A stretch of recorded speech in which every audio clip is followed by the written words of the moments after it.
नमस्कार, मैं डॉक्टर सुशील कुमार शर्मा, सहआचार्य इतिहास, राजकीय महाविद्यालय गुड़ा। आज हम बीए भाग तृतीय के प्रश्न पत्र आधुनिक विश्व का इतिहास में जिस टॉपिक की पहले चर्चा करी थी, प्रथम विश्व युद्ध के कारण और उन सभी कारणों की हमने समीक्षा करी कि तत्कालीन समय विश्व व्यवस्था के अंदर किस प्रकार गुटबंदी हो गई थी और उस गुटबंदी के कारण अलग अलग देश अपनी शक्तियों को केंद्रित करके अपना शासन पूरा विश्व पर स्थापित करने के लिए प्रतिबद्ध हो गए थे। औपनिवेशिक संस्कृतियों का आविर्भाव हुआ। इंग्लैंड, रूस, जर्मनी, फ्रांस ये ऐसे देश थे जिन्होंने ज़्यादा से ज़्यादा उपनिवेश स्थापित करने चाहे और उपनिवेश स्थापित करके वहाँ से ज़्यादा आर्थिक दोहन करना चाहा। इन स्थितियों में ये एक दूसरे की जो उपनिवेश थे उनको प्राप्त करने के लिए भी संघर्ष करने लगे। फ्रांस व जर्मनी का हमेशा से विश्व व्यवस्था में संघर्ष रहा। जब ये व्यवस्थाएं धीरे धीरे बढ़ने लगी, टर्की के क्षेत्र को भी हमने देख कर लिया कि वहाँ पर दो जलडमरू मध्य बना करते थे।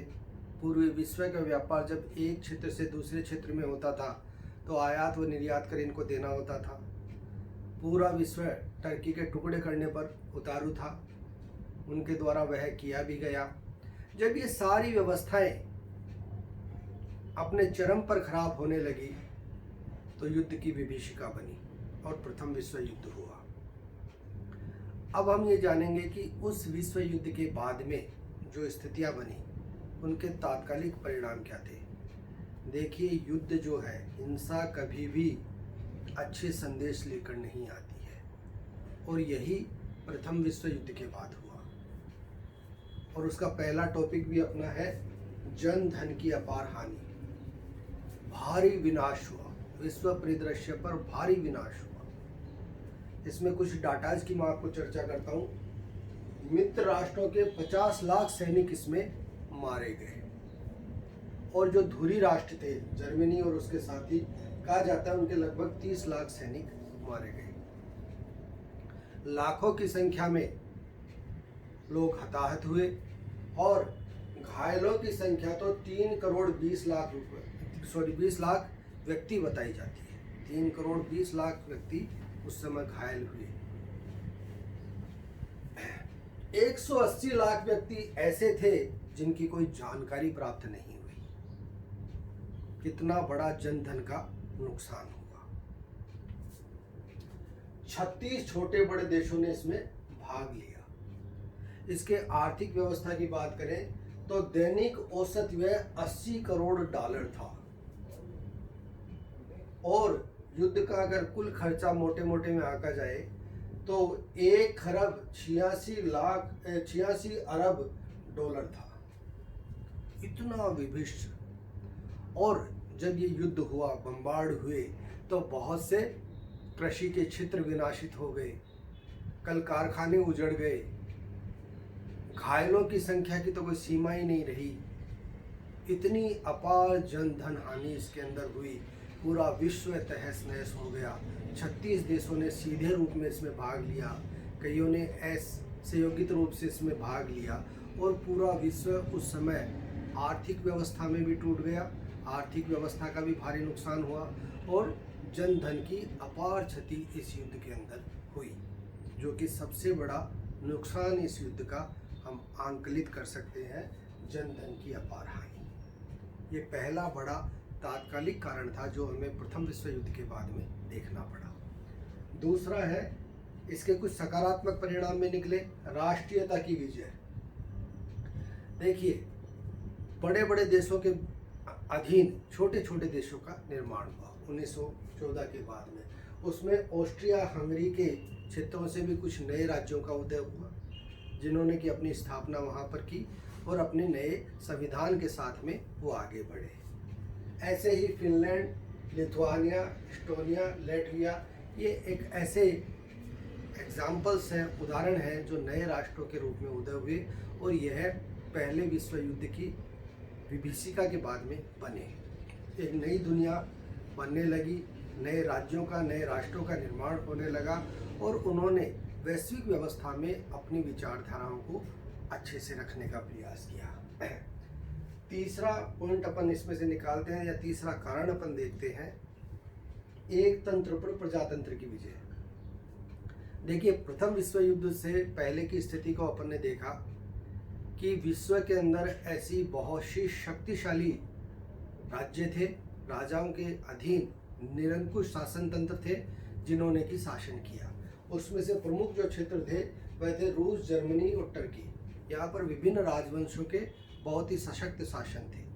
लेकिन इस युद्ध का सफल और सकारात्मक परिणाम ये निकला कि यहाँ से इन राजवंशों की स्थितियाँ कमज़ोर हो गई, और इन राजवंशों की स्थितियाँ कमज़ोर होने से और वहाँ पर प्रजातंत्र की विजय हो गई। जैसे टर्की का जो क्षेत्र था वहाँ पर तत्कालीन समय कमाल पाशा ने विरोध कर दिया, और विरोध करने के कारण वहाँ पर कमाल पाशा ने लोकतांत्रिक सत्ता वहाँ पर स्थापित कर दी।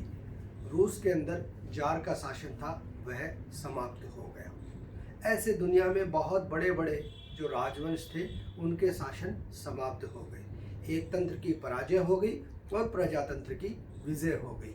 यह एक सुखद संदेश था जिसमें अब निरंकुशता समाप्त हो रही थी और आम जन की सहभागिता अब प्रखर रूप से आगे बढ़ करके आ रही थी, जिससे नए विश्व का उद्भव हो रहा था, नए विश्व का विकास हो रहा था।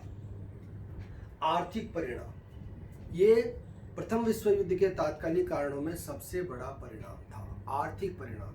देखिए, जैसे कि अपन ने चर्चा करी, पहले टॉपिक आउट में चर्चा करी कि बहुत ही ज़्यादा जनधन की हानि हुई, बहुत ज़्यादा आर्थिक नुकसान हुआ, और बहुत सा तो ऐसा नुकसान था जिसका आंकलन किया ही नहीं जा सका। लेकिन अब नए विश्व ने वहाँ पर अपना आविर्भाव किया। इस समय वैश्विक व्यवस्था के अंदर अमेरिका सुपर पावर के रूप में आने लगा। अमेरिका ने जितनी भी यूरोपीय मंडी थी उन पर अपना अधिकार स्थापित कर लिया, अपना एक तंत्र स्थापित कर लिया, और यूरोपीय मंडियों पर अधिकार करने के कारण पूंजीवाद का जन्म हुआ। इस समय पूंजीवाद की जो स्थापना थी वह प्रथम विश्व युद्ध की सबसे बड़ी देन थी। अमेरिका शक्तिशाली देश के रूप में आगे बढ़ने लगा, व्यापारिक स्थिति इसकी दुनिया में सबसे मजबूत होने लगी, और धीरे धीरे इन्होंने सारे व्यापारिक केंद्रों पर अपना एकाधिकार स्थापित कर लिया और अमेरिका शक्तिशाली देश के रूप में आगे बढ़ने लगा। और इसके ये आर्थिक परिणाम जो थे वह आगे जाकर और वैश्विक व्यवस्था को दो भागों में बांटने के लिए जिम्मेदार बन गए। नेक्स्ट व लास्ट पॉइंट, इस युद्ध के कारण राष्ट्र संघ की स्थापना हुई।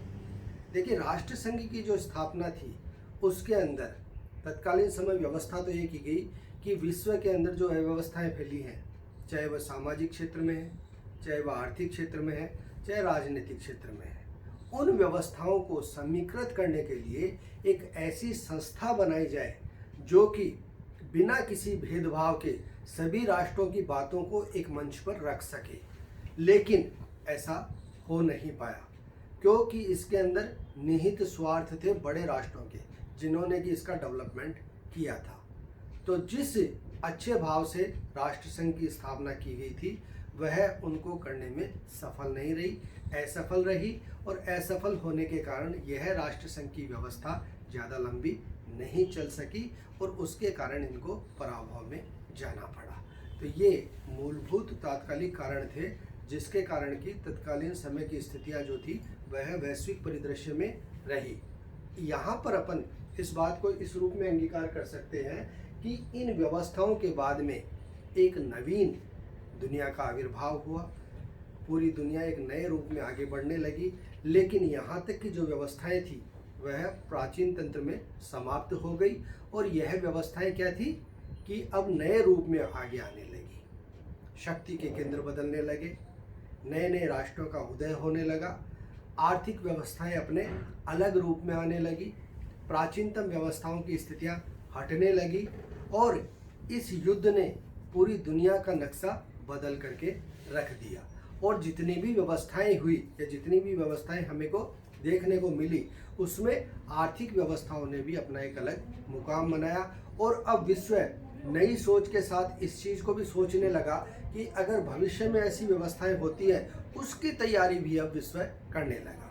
तो ये कुछ ऐसे तात्कालिक कारण थे जिन्होंने केवल वर्तमान पक्ष को वहाँ पर देखा, या अपितु उन्होंने आने वाले भविष्य की आधारशिलाएं भी यहाँ पर रख दी, और उससे सारी व्यवस्थाओं का केंद्रीकरण अब दुनिया के सामने नई विचारधारा के साथ आने लगा। तो ये प्रथम विश्व युद्ध के तात्कालिक कारण थे जिनकी स्थिति को समझते हुए आगे की दुनिया आगे बढ़ी। धन्यवाद।